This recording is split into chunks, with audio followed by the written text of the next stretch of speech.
Eu nem vou começar pela Atlas. Antes de mais nada, deixa eu trazer um...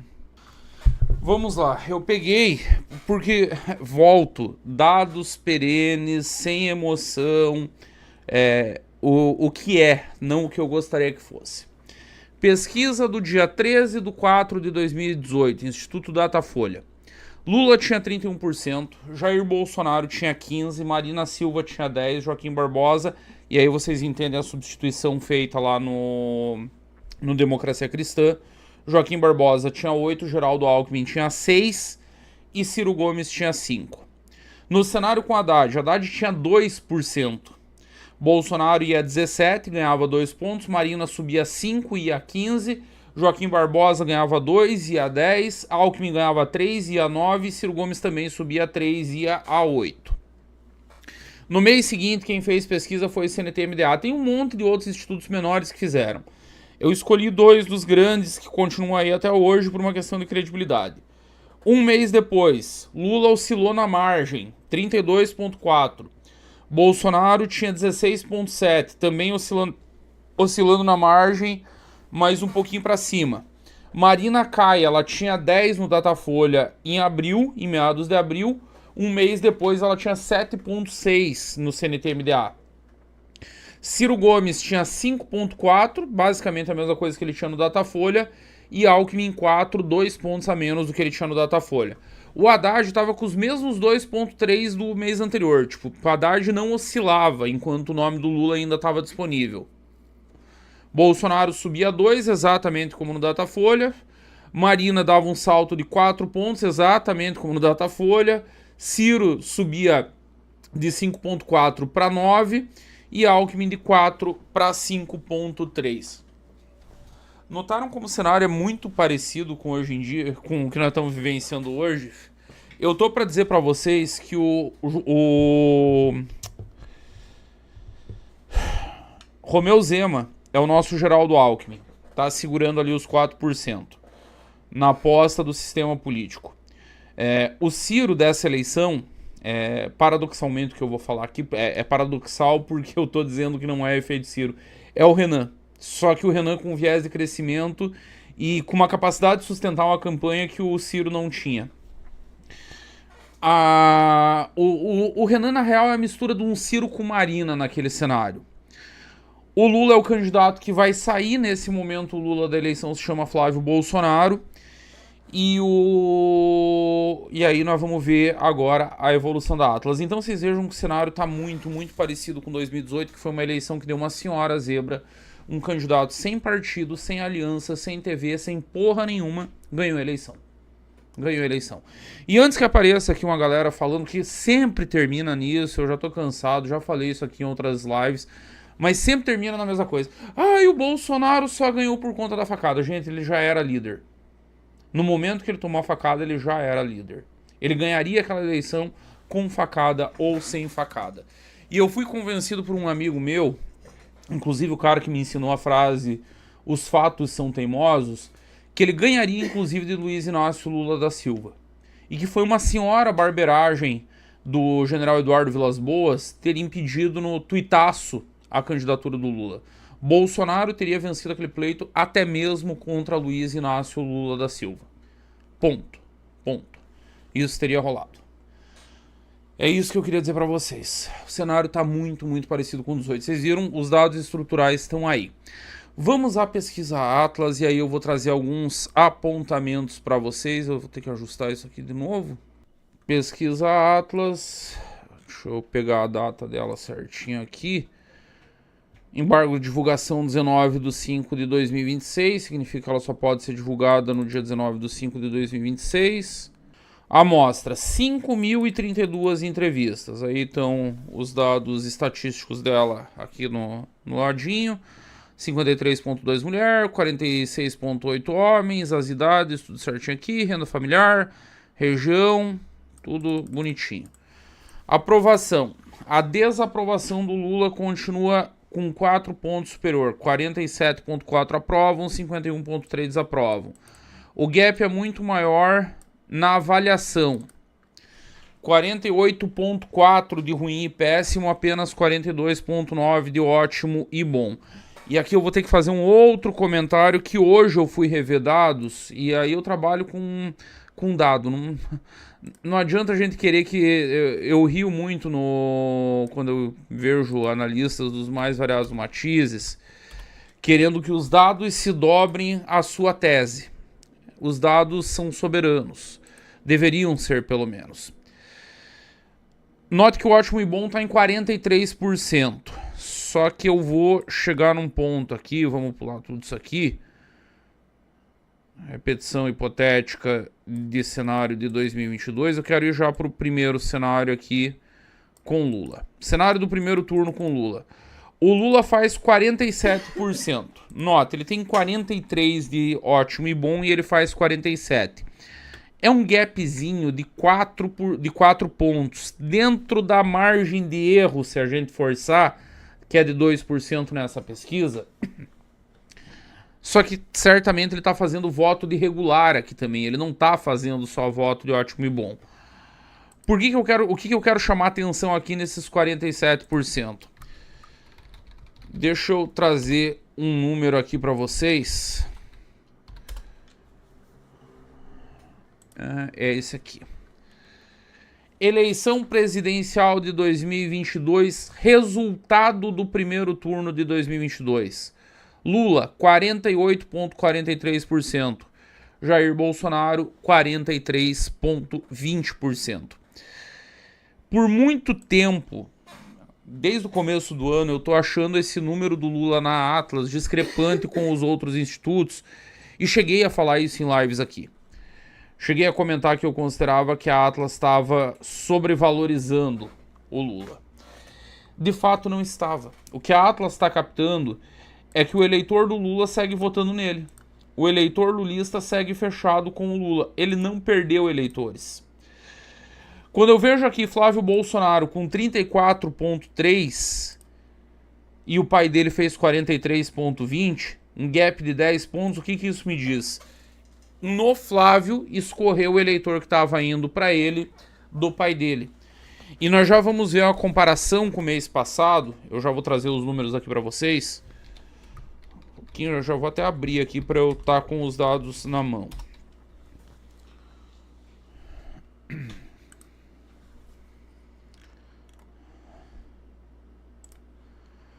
Vou só um pouco. Tô abrindo a pesquisa aqui do mês passado na minha outra tela.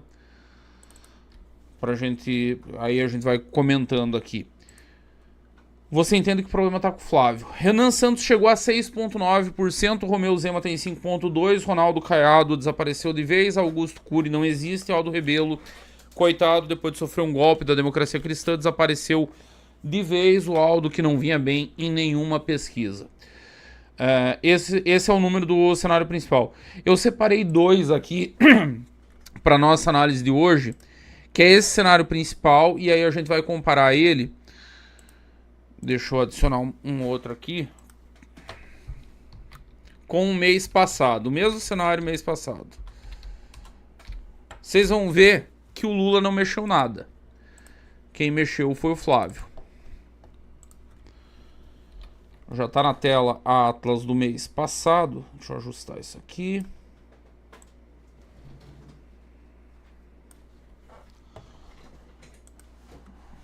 Vamos rodar. Cenário, vamos direto lá para o cenário 1. Aqui. Esse é o resultado do mês passado da Atlas, certo? Lula tinha 46,6%, Flávio 39,7%, Renan 5,3%, Caiado 3,3%, Zema 3,1%. Isso é abril. O Lula cresceu 1 ponto. Vamos lá? Saiu de 46%, nem 1 ponto, 0,4% o crescimento do Lula. Crescimento irrelevante. O grande diferencial está no Flávio, que tinha 39,7% e agora aparece com 34,3% das intenções de voto. Flávio Bolsonaro, um derretimento muito significativo. Já vou mostrar para vocês o quão grave é esse derretimento. É bizarro o quanto ele caiu por dia.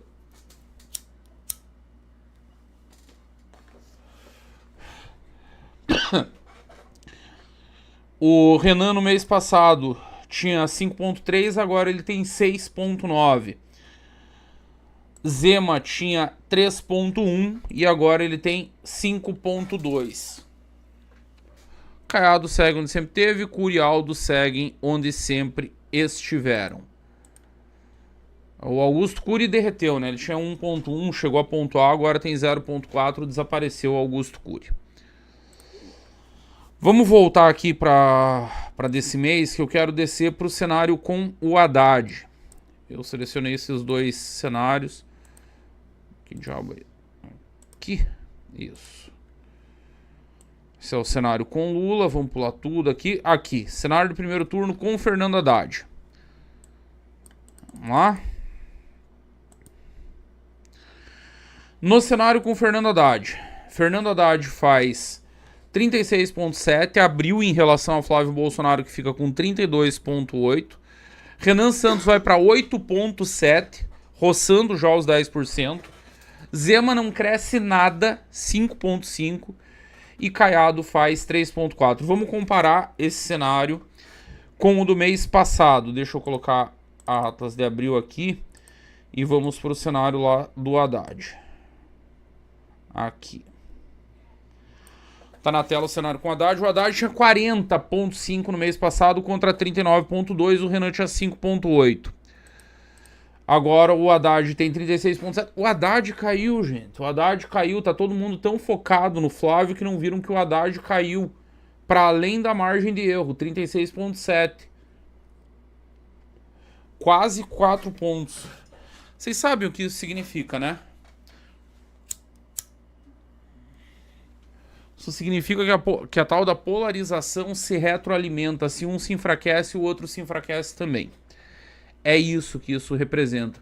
Eu nem tinha prestado atenção nesse detalhe. Vocês veem como às vezes a gente deixa passar.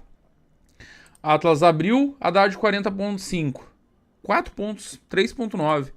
Agora 36,7. Flávio em abril 39,2. Agora 32,8. 6 e uns quebrado. 6 e uns quebrado. Maior crescimento, Renan Santos tinha 5,8. Vai para 8,7, subiu 3 pontos percentuais praticamente Renan Santos. Deixa eu trazer algumas anotações que eu fiz aqui hoje à tarde enquanto eu lia por cima. No cenário principal com Lula, que nós acabamos de ver aqui.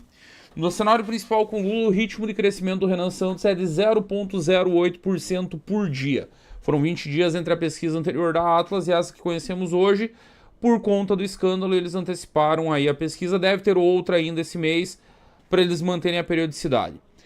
Com esse ritmo, mantido esse ritmo de crescimento do Renan, 0,08 por dia, daqui até a eleição, é óbvio que não é linear, é óbvio que existem outros fatores operando, é evidente que com maior exposição o ritmo tende a aumentar, não a diminuir, é evidente que quando ele vai aumentando a porcentagem, começa o voto por contaminação, pessoas que conhecem outras pessoas que votam, o que é muito mais difícil quando você tem um, quando você tem dois, quando você tem três. Aí você rompe o 5, você sai do pelotão da merda. Vocês me viram falar isso aqui inúmeras vezes. Quando rompe o 10, aí, meu amigo, é aí que a coisa começa a ficar interessante, especialmente para candidatos desconhecidos e com baixa rejeição. Mas suponha que o ritmo seja exatamente o mesmo. Com esse ritmo, no dia 1º de setembro, faltando um mês, pouco mais de um mês para a eleição, o Renan marcaria 15,3% nas pesquisas eleitorais. Agora vamos falar do ritmo de derretimento do Flávio, que é uma aberração. Ele perdeu 0,27 por dia. 0,27 por dia.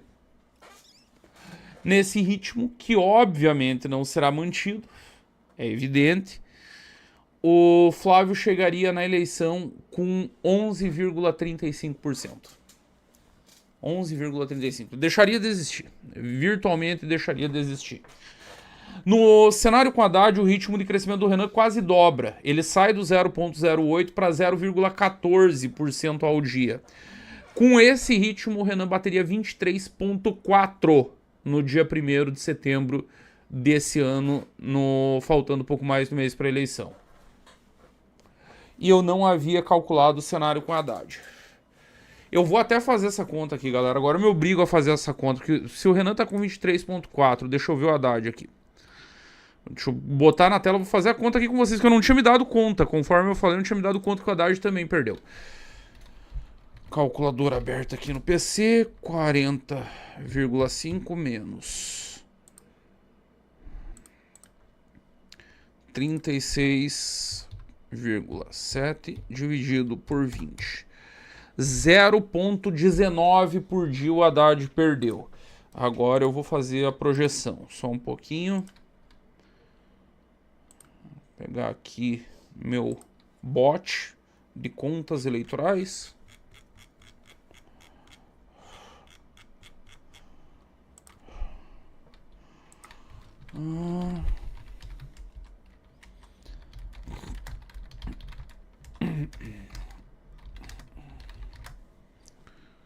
O Haddad está marcando aqui 36,7%.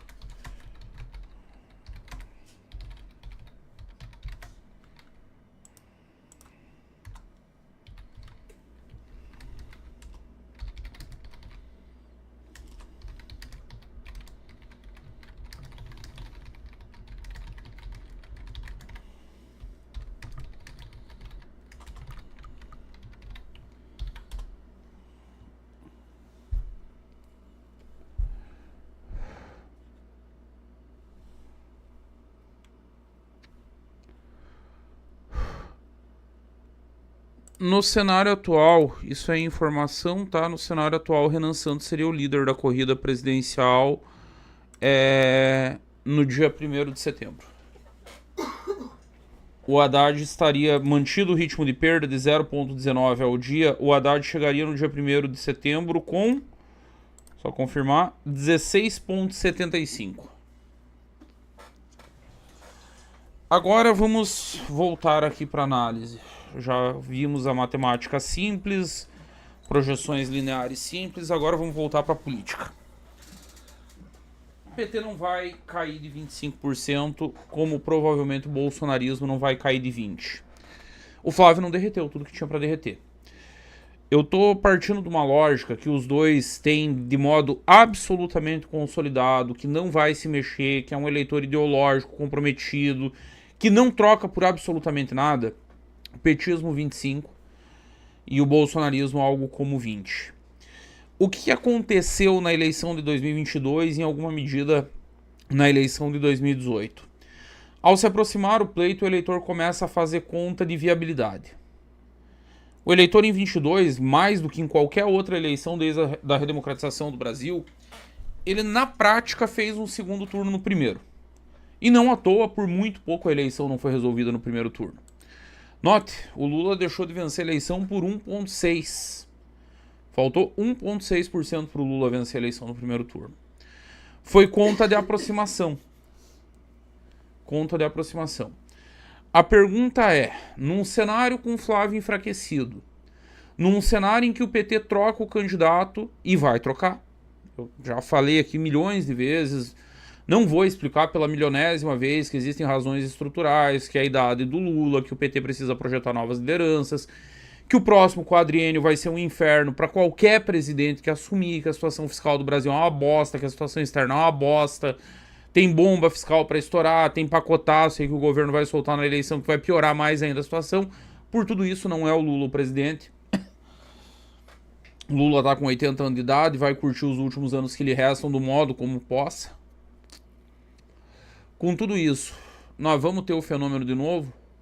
Ou nós temos uma eleição absolutamente aberta, com um fenômeno que está colocado, crescendo em ritmo constante, não é pico, não é lacração, não é que o Renan apareceu numa entrevista no Jornal Nacional, não é que houve algum fato extraordinário que tenha chamado a atenção para a candidatura dele, porque não houve. Não teve, né? Ele não bateu boca com a Maria do Rosário, ele o Jean Willis não cuspiu nele, ele não votou no impeachment dizendo que era pela homenagem do Coronel Brilhante Ustra, a esquerda não tá lacrando em cima dele, nada acontece. E o ritmo de crescimento é sólido, que é um crescimento baseado na pré-candidatura. É um crescimento baseado em trabalho, é um crescimento baseado nas viagens, nas entrevistas, nos outdoors que se multiplicam, na galera que usa stencil, nas camisetas, nos muros. Trabalho. trabalho real, por chão, por terra, formiguinha, convencimento. Os militantes chatos, que eu falei várias vezes aqui pra vocês, continuem sendo chatos. Ai, é muito chato militante. Militem, falem com educação, com ponderação, sem agredir ninguém, sem brigar com ninguém, mas militem. Continuem falando sobre Renan Santos. Continuem apresentando pros pais, pros amigos, pros conhecidos.